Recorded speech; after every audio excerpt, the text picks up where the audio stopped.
Good morning, friends. Happy Monday. This week in our classroom, it's a pretty big week. It's Read Across America Week. So to celebrate Book Week from a book lover, Mrs. Bjorkman and I decided that we would have a different author each day. There would be an author of the day. Now, there's only 5 days in our week. So it took Mrs. Bjorkman and I quite a long time to decide of only 5 authors, but I think you'll like it. Some you know, some maybe you don't know as much. Remember, an author is the person who writes the words. So our first story up, and each day we're going to post a few extra stories. We're still going to read books at school, but we're going to post a few extra stories here on Dojo. So if you want to listen to them at home, you can, to celebrate Book Week.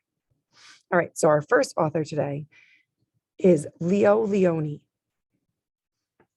He's a pretty amazing author. And the first book I have by him is called Swimmy. And you can see it was the winner of a Caldecott medal. Pretty big deal. Got a medal. I really like this book. You'll see why. It's a very Mrs. Torres book. Swimmy. A happy school of little fish lived in a corner of the sea somewhere. They were all red. Only one of them was as black as a mussel shell. He swam faster than his brothers and sisters. His name was Swimmy. Look at all those red fish. Do you see Swimmy? There he is.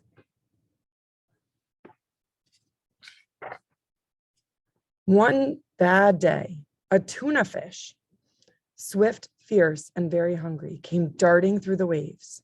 In one gulp, he swallowed all the little red fish. Only Swimmy escaped.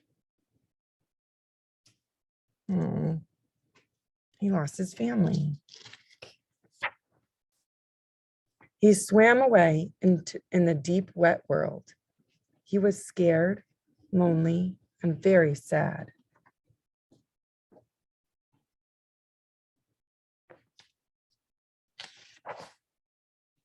But the sea was full of wonderful creatures, and as he swam from marvel to marvel, Swimmy was happy again.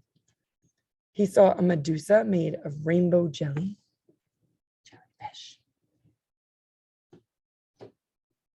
He's meeting new creatures. A lobster who walked about like a water-moving machine.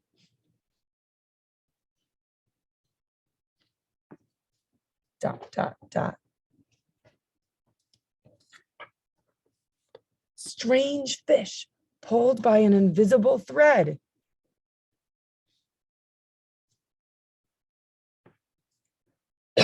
That's not a good sign, is it? A forest of seaweeds growing from sugar candy rocks. Not real candy. They just look like it.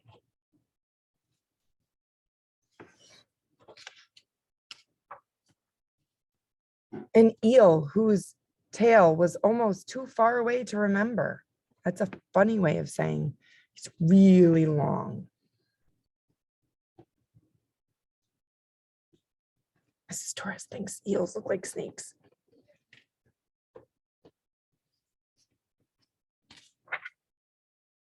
And sea anemones who looked like pink palm trees swaying in the wind. They do.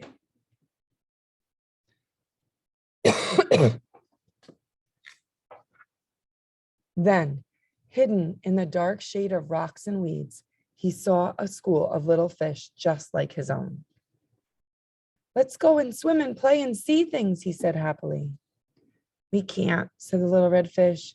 The big fish will eat us all. But you can't just lie there, said Swimmy. We must think of something.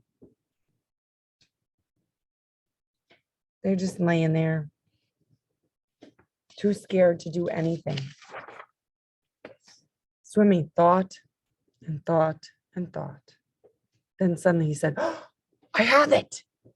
We are going to swim all together like the biggest fish in the sea.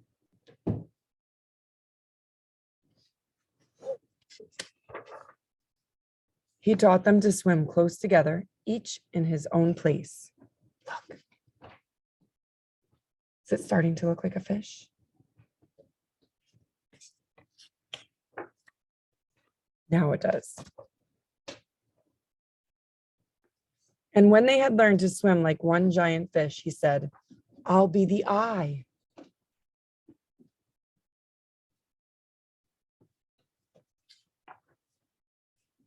And so they swam in the cool morning water and in the midday sun and chased the big fish away.